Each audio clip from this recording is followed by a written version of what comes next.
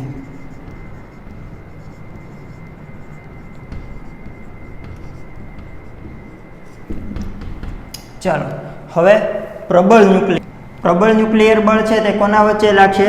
તે ન્યુક્લિયોન્સ વચ્ચે લાગે છે. હવે વાત આવે કે ન્યુક્લિયન્સ છે તે નવો શબ્દ છે. અત્યાર સુધી તો બીજી બધી વસ્તુ જોઈ ગયા છે. તો ન્યુક્લિયન્સ શું છે?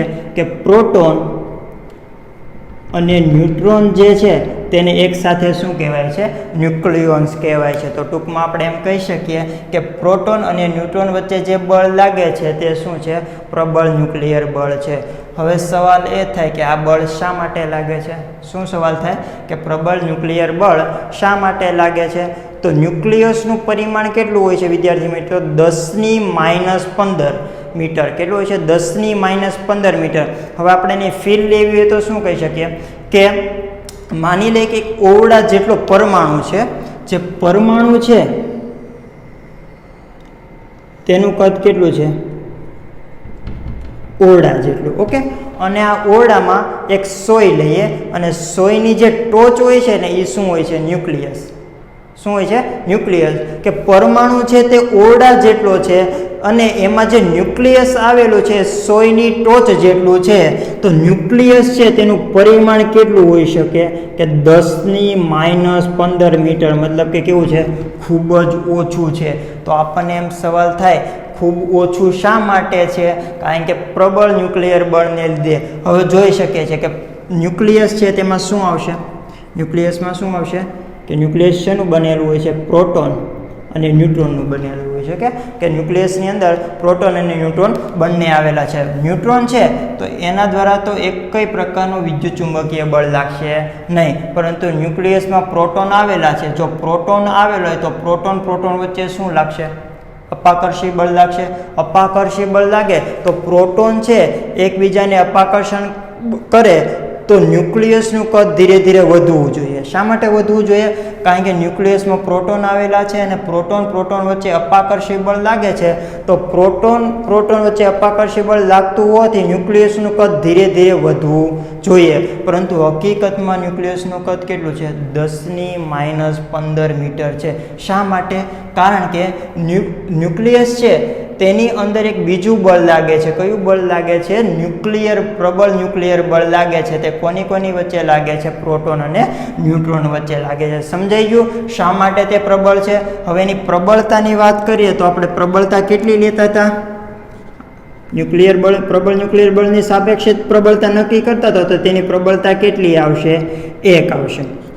ઓકે, અથવા તો એમ કહી શકીએ કે વિદ્યુત ચુંબકીય બળ કરતાં પ્રબળ ન્યુક્લિયર બળ છે તે કેટલું છે? 100 ગણું છે. કેટલું છે? 100 ગણું છે. હવે બીજી વાત એ કે પ્રબળ ન્યુક્લિયર બળ છે તે વિદ્યુત ભારો ઉપર આધાર રાખતું નથી. મતલબ કે ન્યુટ્રોન અને ન્યુટ્રોન હોય, પ્રોટોન અને ન્યુટ્રોન હોય, અથવા તો પ્રોટોન અને પ્રોટોન હોય તો એની વચ્ચે સમાન પ્રબળ ન્યુક્લિયર બળ લાગે છે. ઓકે, હવે આની અવધિની વાત કરીએ.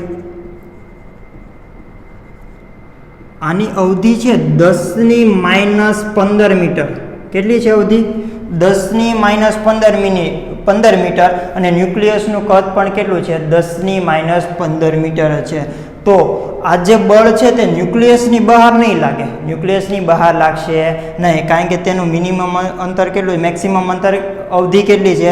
10⁻15. કે આનાથી વધુ તમે 10⁻16 મીટરે તમે ચેક કરવા જાઓ તો પ્રબળ ન્યુક્લિયર બળ લાગશે નહીં. એનો મતલબ એમ કે ન્યુક્લિયસની બહાર છે તે પ્રબળ ન્યુક્લિયર બળ લાગતું નથી. અને ન્યુક્લિયસની બહાર શું આવેલા હોય છે? ઇલેક્ટ્રોનો આવેલા હોય છે.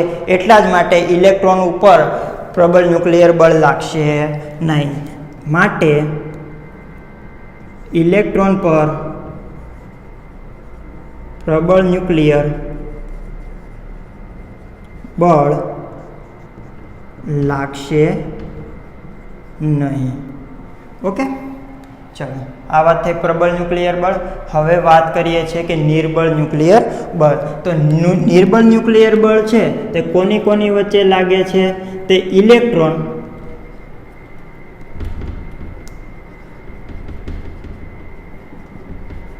ઇલેક્ટ્રોન અને ન્યુટ્રિનો વચ્ચે લાગે છે. ઓકે, આ નવો શબ્દ આવે છે ન્યુટ્રિનો. આ વસ્તુ આપણે ક્યાં જોવાની રહેશે? ધોરણ 12 સાયન્સમાં બીટા કણનું ઉત્સર્જન થાય છે ત્યારે ઇલેક્ટ્રોન અને ન્યુટ્રોન છે તે છૂટા પડે છે અથવા તો મળે છે ત્યારે કયા પ્રકારનું બળ લાગી શકે છે? નિર્બળ ન્યુક્લિયર બળ લાગી શકે છે. હવે આપણે આની અવધિની વાત કરીએ કે ક્યાં સુધી લાગે છે. તો અવધિ છે તે તેની 10⁻16 મીટર છે. કેટલી છે? 10⁻16 મીટર છે. 10⁻16 મીટર. પછી પ્રબળતા